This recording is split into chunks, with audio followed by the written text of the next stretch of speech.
From Washington, the McLaughlin Group, the American original. For over 3 decades, the sharpest minds, best sources, hardest talk.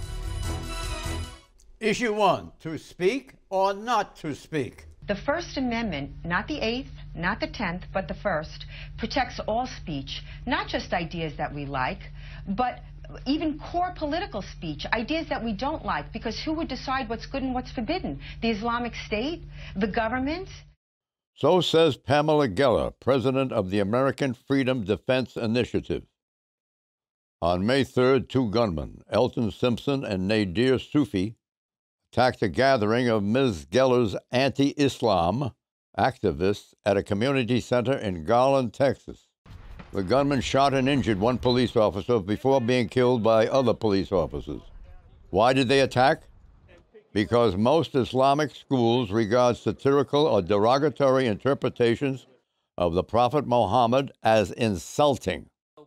In turn, some Islamist extremists react violently to those presentations. Indeed, 4 months ago, 2 other gunmen attacked the Paris offices of magazine Charlie Hebdo because it had shown cartoons of the Prophet Muhammad. And tensions remain high. Last week, a U.S. federal appeals court ruled that a lower court was wrong to force YouTube to remove a video, The Innocence of Muslims. It satirizes Muhammad and has since been posted back onto YouTube. And that has many concerned, because when the video was released in Arabic 3 years ago, it sparked violent protest across the Islamic world, which killed 50 people. A Pakistani government minister also offered money to anyone who murdered the film's producer. Question: do we have an obligation to avoid speech that makes others uncomfortable or violates their beliefs? Pat Buchanan. If we did, John, I would not have had a career at all in what I'm doing. No right. We would not have had a McLaughlin Group show. I mean, people are going to be offended by what you say and about their beliefs, but I will say this. In this particular case with the issue of Muhammad, people have to know that if you insult the Prophet Muhammad, you may have a right to do that, and you may get Ruth Bader Ginsburg and Scalia both to protect your right to do that, but you better get yourself some security, because there are people in this country, as we've seen, and certainly overseas, who will, quite frankly, attempt to kill you if you insult their beliefs, their Islamic beliefs like that, and that is what was invited down there. I don't agree with what they did in running a cartoon insulting the Prophet. I also believe they did the right thing in shooting those guys that tried to shoot him. Eleanor. Well, I think the court ruling was a victory for free speech, and appropriately so. I would also add that Pamela Geller's organization has been characterized as a hate group by the Southern Poverty Law Center, so I'm no fan of hers.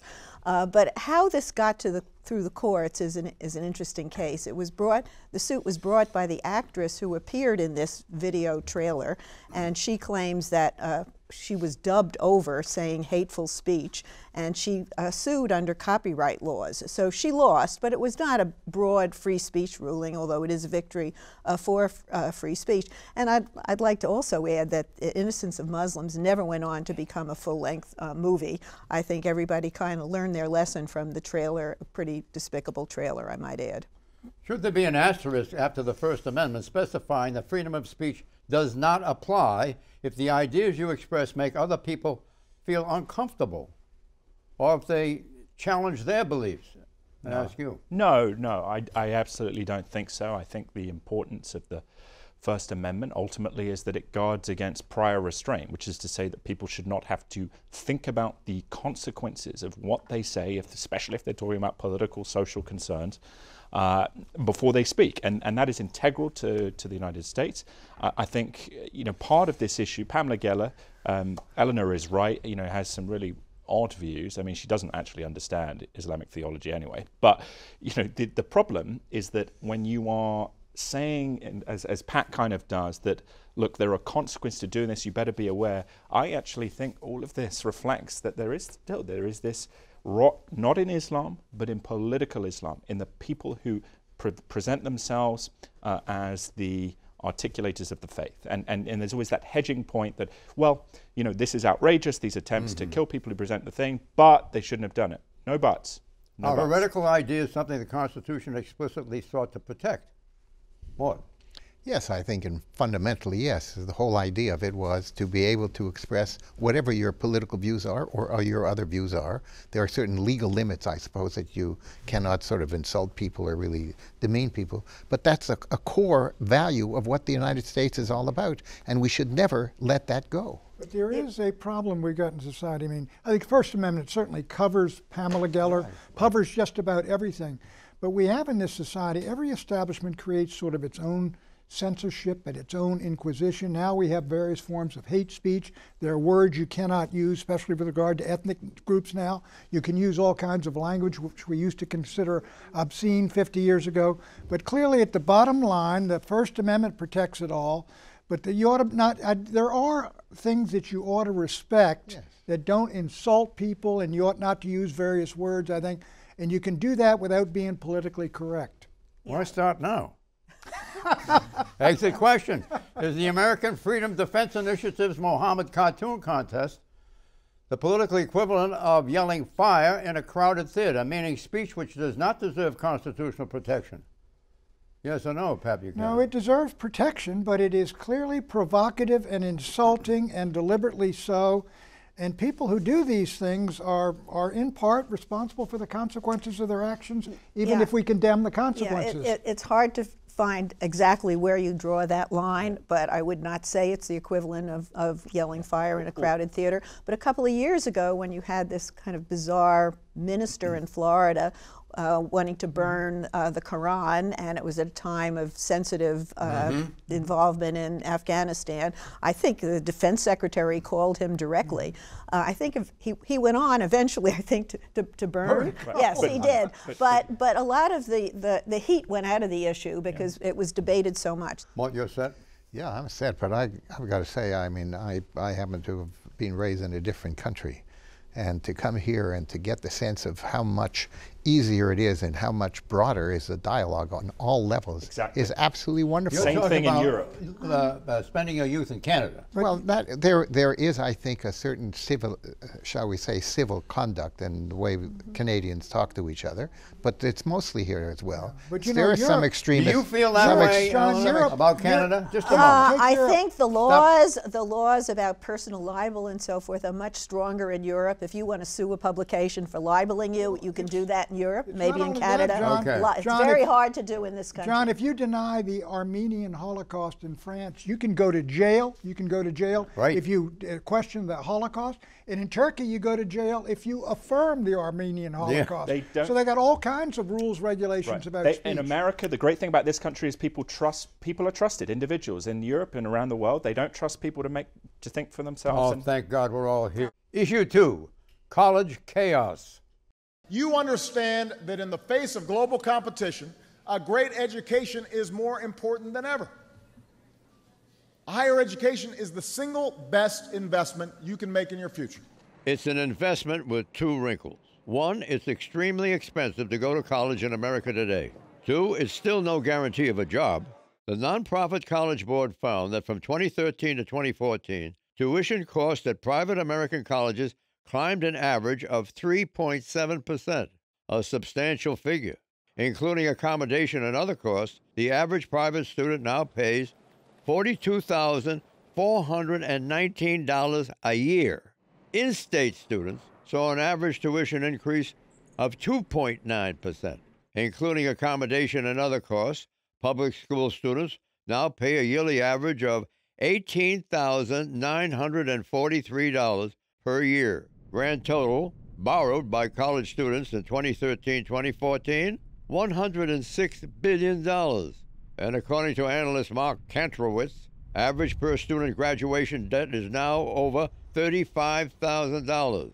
Facing this cost crisis, in January, President Obama asked Congress to pay for free 2-year community college education.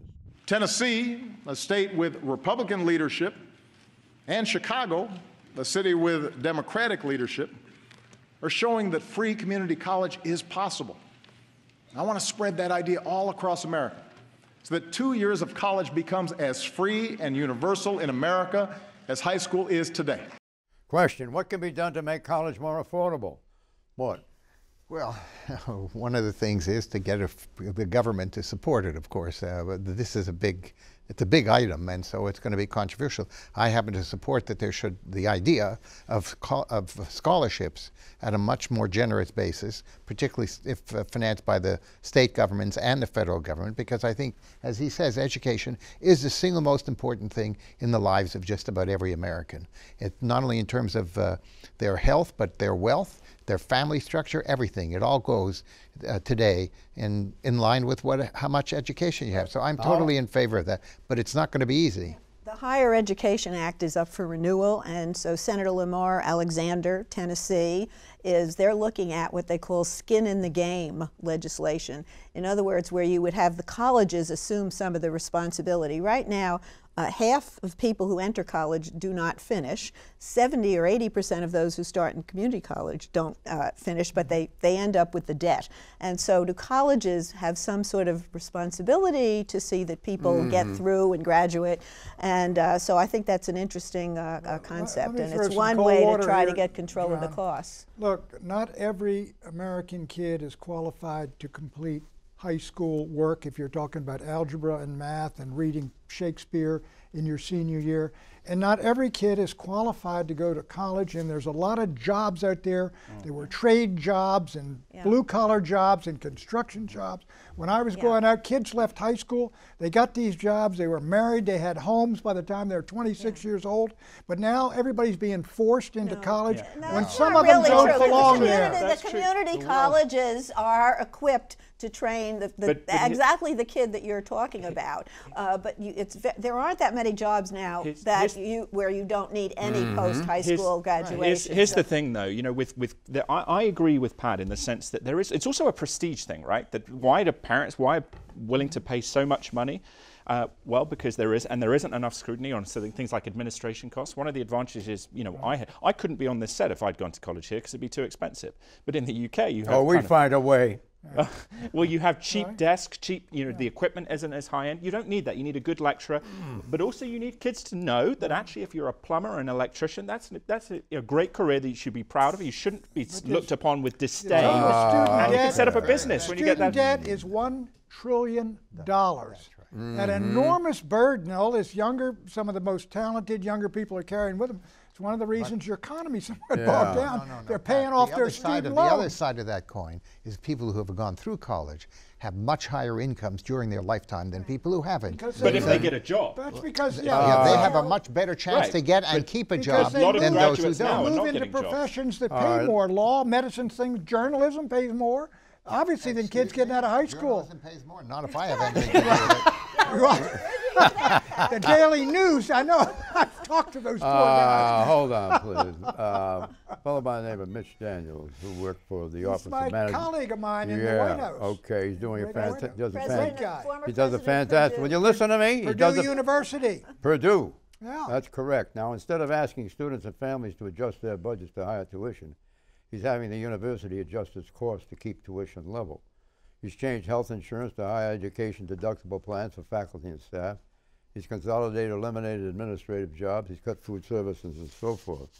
Well, it's a guilty secret among college administrators and university presidents. Many do not want to see costs stay level or drop below their peers. Aha! That's a guy. They have a disincentive not to become the least expensive college in their class.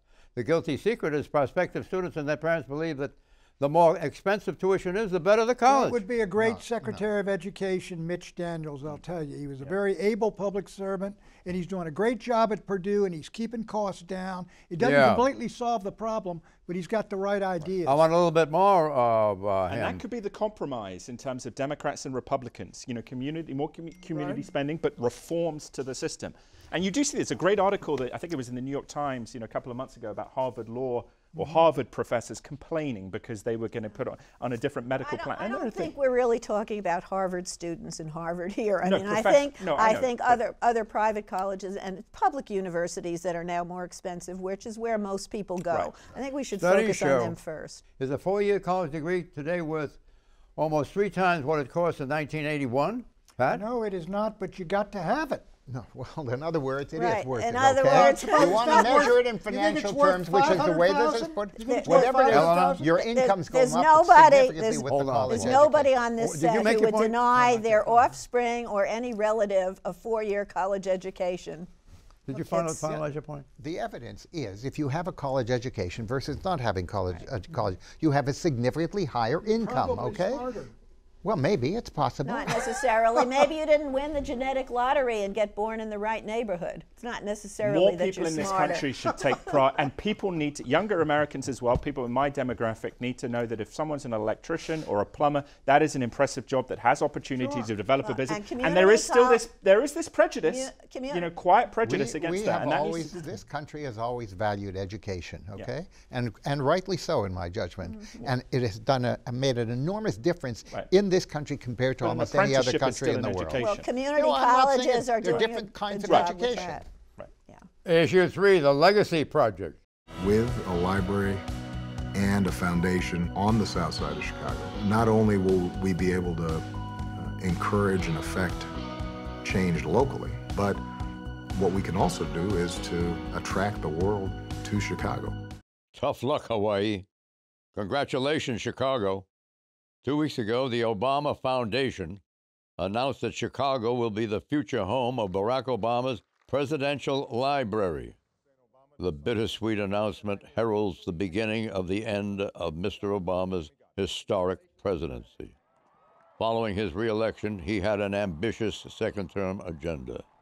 On the home front, a minimum wage hike, immigration reform, preschool and community college, gun control, overseas a reset, and nuclear arms cuts with Russia, an Israeli-Palestinian peace agreement, a rapprochement and nuclear deal with Iran, completion of the Asian pivot with a sweeping free trade pact and a companion agreement with the European Union, diplomatic relations with Cuba, shuttering Gitmo.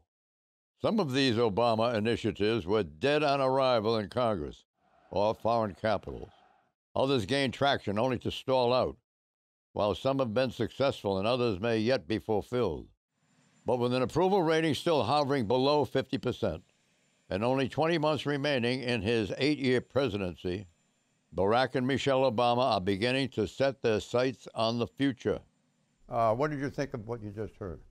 Well, look, I'm going to have to go a little bit about this because my own view of all of this is that this president has done some very good things and some very bad things. And I'll give you one that I think is going to be a huge negative for the United States, which is his attempt to develop a relationship with Iran, which is doing nothing but developing nuclear weapons and has destroyed our entire relationship with all of our friends in that region, which I think is absolutely an unnecessary thing.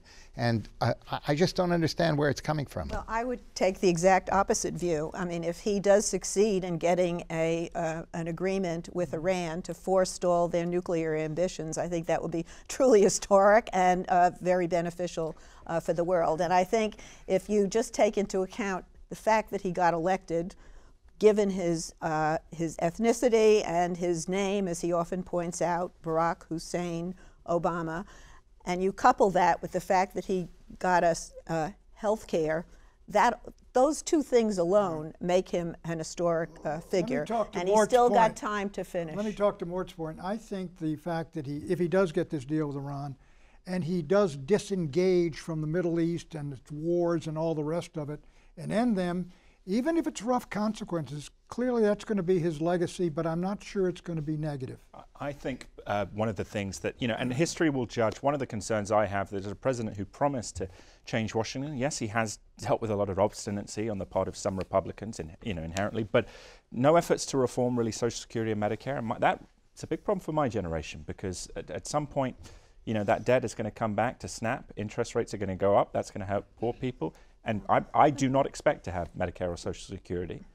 Fortunately, I may be okay with my financial position, but you know what? some people are not going to be, and that's a problem, and he should have thought about that, and he pretends it's all Republicans' fault.